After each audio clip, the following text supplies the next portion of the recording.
Your Body at Work is a collection of helpful hints and topics. Choose a segment from the screen and press the play button to begin. Whether you're just learning to type or brushing up on your typing speed, Mavis Beacon Teaches Typing wants you to develop your skills in the healthiest, most comfortable way possible. This video module contains information on cumulative trauma disorders and office ergonomics, two of today's most highly profiled health topics. We hope you find this information useful. Because new discoveries and treatments are constantly unfolding, we encourage you to learn more about these topics through your local library, the internet, and your healthcare professional. As the name implies, cumulative trauma disorders usually occur as a result of activities that accumulate damage to the body. These activities typically involve some sort of motion or angle that's stressful, such as continually repeating a particular movement or holding your body at an unnatural position for long periods of time. Typists and computer users are among those susceptible to cumulative trauma, although it spans a spectrum of occupations, from musicians to assembly line workers. Long periods of high-speed typing and heavy use of pointing devices, such as mice and trackballs, are some of the most common culprits behind computer-related CTDs. Equally at fault are elements of poor posture, inadequate equipment, and a lack of exercise. Left untreated, the long-term result can be injury to joints, ligaments, tendons, nerves, muscles, and blood vessels. Why do only some people get CTDs? Well, there may be a combination of factors. Genetics, for one, which can dictate wrist size, tendon lubrication, or other anatomical traits. Health conditions, such as arthritis or diabetes. Hormonal changes brought on by pregnancy, oral contraceptives, or menopause. And trauma, such as a blow to the wrist or arm. But the most common reasons people get CTDs still relate to their work styles and environments. Early detection is especially important in avoiding long-term injury. Some of the symptoms of CTDs are tightness, stiffness, or pain in your hands, arms, neck, shoulders, or back, tingling, coldness, or numbness in your hands, clumsiness or loss of gripping strength, pain that wakes you up at night. Correcting chronic CTDs can require the use of slings, braces, even surgery. Recovering is sometimes a long climb up a slippery hill, and in extreme cases, only a partial success. So it's in your best interest to do everything you can to reduce your risks. The best results seem to come from adhering to two basic principles, ergonomics and exercise. Strong yet supple, capable of phenomenally precise movement, able to heal itself. The human body is a magnificent feat of engineering. So why do CTDs still occur? Perhaps a quick look at our anatomy will help you understand. First, let's see how our bodies initiate movement. The ligaments attach one bone to another. By making this connection, they contribute to the body's structural support and allow movement within a range of control. The tendons attach the muscles to the bone. Muscles contract and relax to initiate movement. They help support the body's posture, and their pumping action promotes circulation. The joints, formed where the bones come together, guide and limit our range of motion. When any part of this intricately interrelated system is stressed, pain and injury can occur in a number of places. These injuries generally can be divided into two main categories: soft tissue inflammation and nerve compression problems. Soft tissue inflammation is the result of irritation to ligaments, tendons, and muscles. Nerve compression problems include pressure on the spinal cord, the nerves coming off the spinal cord, and on the nerves in your arms or legs. Carpal tunnel syndrome, one of the most common forms of CTDs among typists, involves both soft tissue inflammation and nerve compression. Looking at this model will show you how carpal tunnel syndrome occurs. The carpal tunnel is made up on three sides by the wrist bones and on the fourth side by a tough ligament. Passing through this structure are blood vessels, which supply nutrition to the hand, one of the three main nerves of the arm, the median nerve, which supplies sensation to the thumb, index, middle, and about half the ring finger, and 9 tendons, 2 each to the 4 fingers and 1 to the thumb. That's a lot of stuff to pass through a tunnel that's roughly the size of a dime. Each tendon is lubricated by a special fluid and protected by a smooth sheath to help it glide easily. In carpal tunnel syndrome, however, overuse of the tendons causes them to become irritated. The sheaths become rough and reddened, lubrication diminishes, and the tendons swell with inflammation. The carpal tunnel can't get any larger, so as the tendons swell, they exert pressure on the soft structures within the tunnel, especially the median nerve and the blood vessels. The result is tingling, numbness, and eventually severe pain. If prolonged, actual hand muscle weakness can occur. Carpal tunnel syndrome can be treated with steroids, anti-inflammatories, physical therapy, or even, in extreme cases, surgery. But carpal tunnel syndrome is only one of many CTDs. Other soft tissue and nerve compression problems can also occur. A thorough medical examination and accurate diagnosis is critical. Prevention, of course, is always a better alternative, and one of the best places to start is your workspace. Where are you practicing your typing? Is it in a space that's ergonomically correct? Ergonomics is the science that deals with people, their work environment, and the tasks they perform within it. When the environment and its work processes are well designed, we stay healthier and more productive. Let's take a look at a typical workstation and how you should fit within it. One of the best investments you can make is a good ergonomic chair. You should be able to adjust its height and tilt, the height of its armrests, if any, and the depth of its seat. It should also offer you good lumbar support. Check to make sure it has a 5-point base with casters so you can easily roll around your workspace. Your workstation should be set up to allow you to work in a relaxed, neutral position. This reduces tension in the muscles and tendons of your whole body. If you're under a lot of stress at work, and who isn't, this is doubly important. What is a neutral position? Well, you're in a neutral position when you've lined up the segments of your body so that gravity actually helps hold you together. This means that your head is directly over your shoulders over your hips, and so on. Your arms are comfortably at your side with your elbows bent at a 90-degree angle. While typing, your goal is to position your body at the correct height and distance from the keyboard in order to place your hands in a neutral position.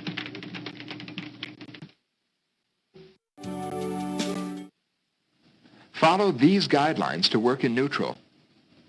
If you can adjust your work surface height, then set the chair height so that your thighs and hips are well supported by the chair and your feet are firmly on the floor. On the other hand, if your work surface height is fixed, adjust your chair height to properly position your hands. You may need a footrest if your feet dangle. Make sure your wrists are straight and level, not bent back or down, or at an acute angle to the keyboard. If your chair has adjustable armrests, position these to support your elbow and forearm in a neutral position. Don't slouch down or lean forward.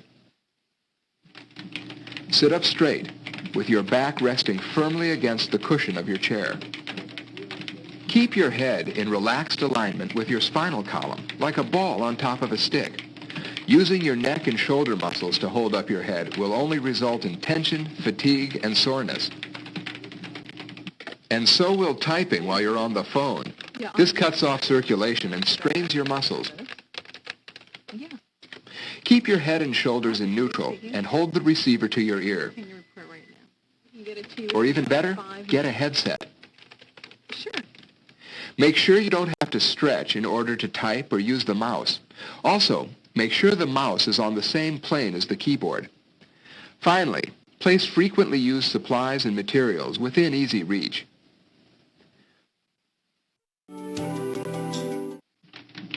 Position your computer monitor so that the top of the screen is slightly below eye level. Make sure it's at a distance that allows you to comfortably read the screen without squinting or leaning forward. If possible, position the monitor so that it's directly in front of you, so that you don't have to turn your head to view it. If you wear bifocals, position the monitor so you don't have to tilt your head back to see the screen. And don't forget glare. The wrong lighting can be as fatiguing and damaging to your eyes as poor posture is to your body. Position your monitor so that light does not bounce directly off of it. Or use a glare screen. A document holder will help reduce strain and tension in the neck and shoulder muscles. It should be positioned at the same height and distance as your monitor. And always make sure you have adequate task lighting on your work surfaces. Wrist pads are very popular these days, but remember that they're only to be used when you pause from typing. Your arms should always move your hands around instead of you resting your wrists and stretching to hit the keys with your fingers. Make sure the wrist pad allows your arms and wrists to remain level while typing. Here are a couple more tips to help you work effectively and painlessly. Use a light touch. Don't pound on the keyboard. Don't grip or squeeze the mouse. Hold it lightly and learn some keyboard commands as alternatives. Tendons and muscles are less flexible when cold, so keep your arms and hands warm, especially in those air-conditioned offices. Mix your activities. Don't just type all morning and then file all afternoon. Variety is the key because CTDs occur most frequently in people whose motions are not only repetitious, but are kept up constantly for hours. Type, make copies, and file, a little in the morning and a little more in the afternoon.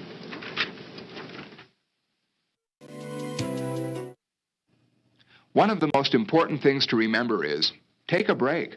Pause briefly after a period of heavy typing or mouse clicking. Just a minute or two can be enough to refresh your overworked muscles and tendons and head off inflammation and pain. Take a longer break to stretch and relax every hour or so. Sustained body positions, even the optimal neutral ones, can have as much negative impact as repetitious movements. Your goal should be to promote blood flow and reverse sustained or awkward positions. When the body's tissues don't receive adequate nutrition through the blood flow supply of oxygen and sugars and its vital removal of waste, then the health of those tissues is compromised. If you really want to make a difference, don't sit around during your coffee break. Move.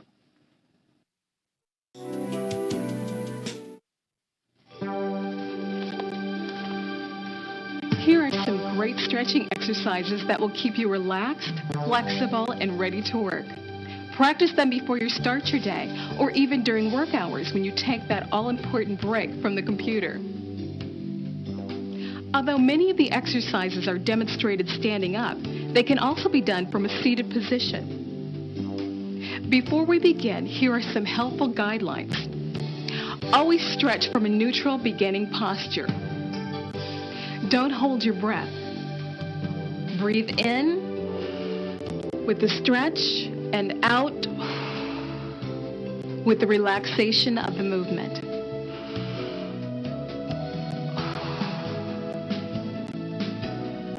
Take your time. You're better off doing 2 good repetitions than 4 or 5 hurried ones.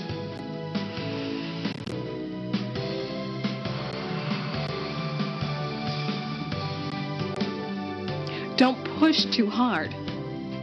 A little soreness after doing these exercises is okay, but never overstretch to the point of pain. As with any exercise program, if you have an existing medical condition that might preclude you from doing these, or if you have any concerns regarding their effect, please see your healthcare professional beforehand. Starting from a neutral position, roll your shoulders forward in a fluid, gliding motion. This exercise releases tension in the shoulders and neck muscles, something almost all typists suffer from. Then reverse direction, rolling your shoulders back and down. Repeat this movement 3 to 4 times.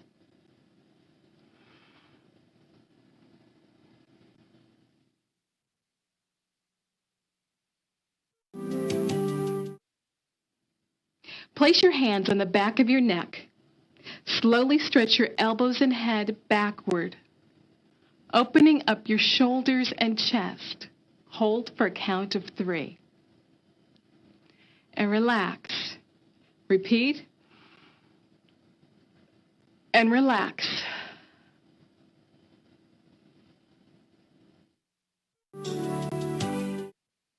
Start with your arms in front of you, elbows straight and wrists in an up position.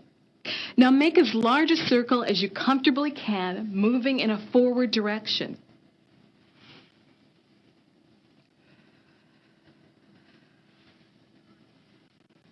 Relax your arms for a moment. Remember, your goal is slow, controlled movements. Now do 3 more, moving in the opposite direction, like this. These circles are one of the best stretches you can do.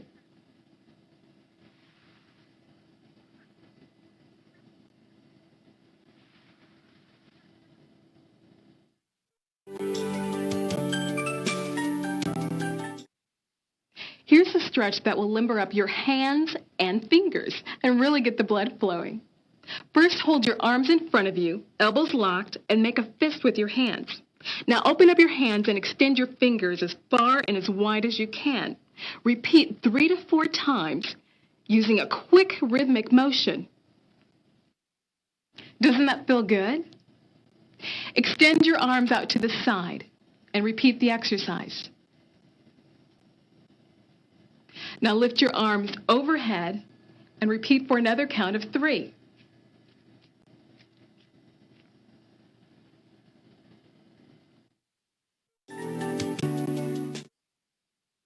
This stretch will keep your wrist stiff. Extend your arm with elbows straightened in front of you. Bend your wrist and fingers up and gently hold in position with your other hand. You should feel just a slight stretch. Don't push too far. Hold for a count of 5. Repeat with the other wrist. Now bend your wrist with fingers down and hold for a count of 5. And repeat with the other wrist. Here's an exercise that will relieve tension in the neck and shoulders. Hold your arm out to your side at about a 45-degree angle with your hand open. Lean your head toward the opposite shoulder and use your other arm to pull your head gently down. Don't force this. Bend your neck only as far as is comfortable. Hold for about a count of 5. Now repeat in the opposite direction.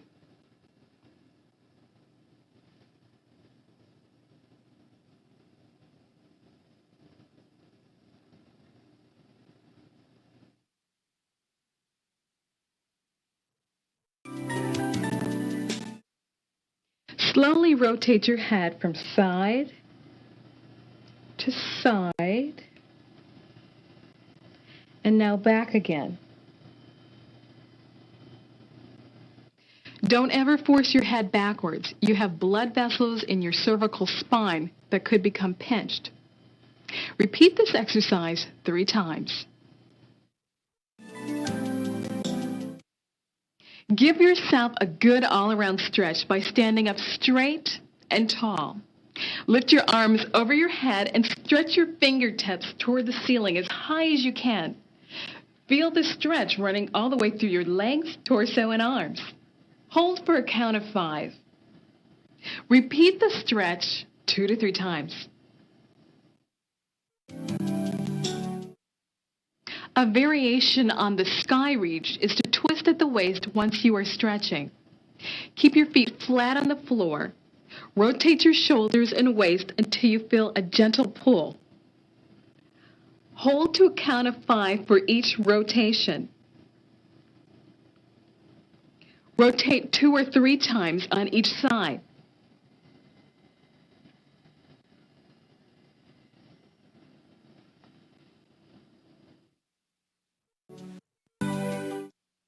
This stretch promotes good upper body flexibility.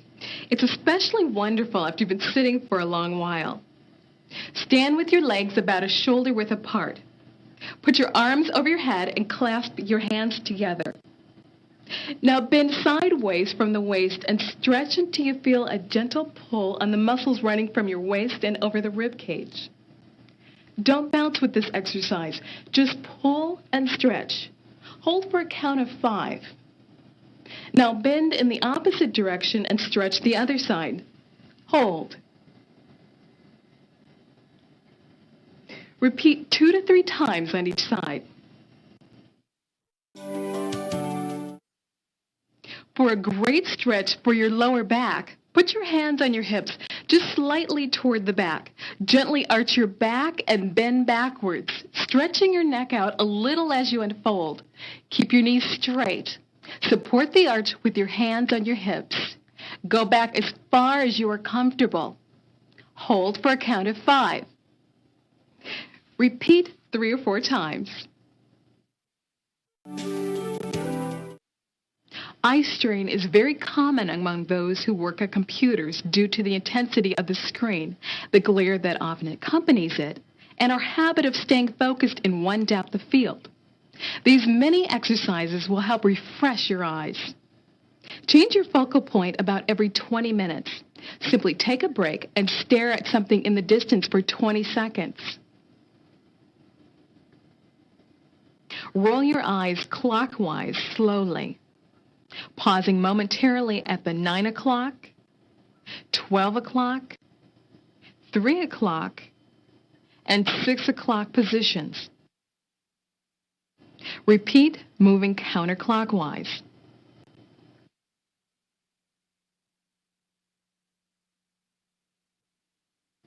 Finally, close your eyes and cover them lightly with the palms of your hands. Press very gently against the lids. Rest your eyes this way for about a minute.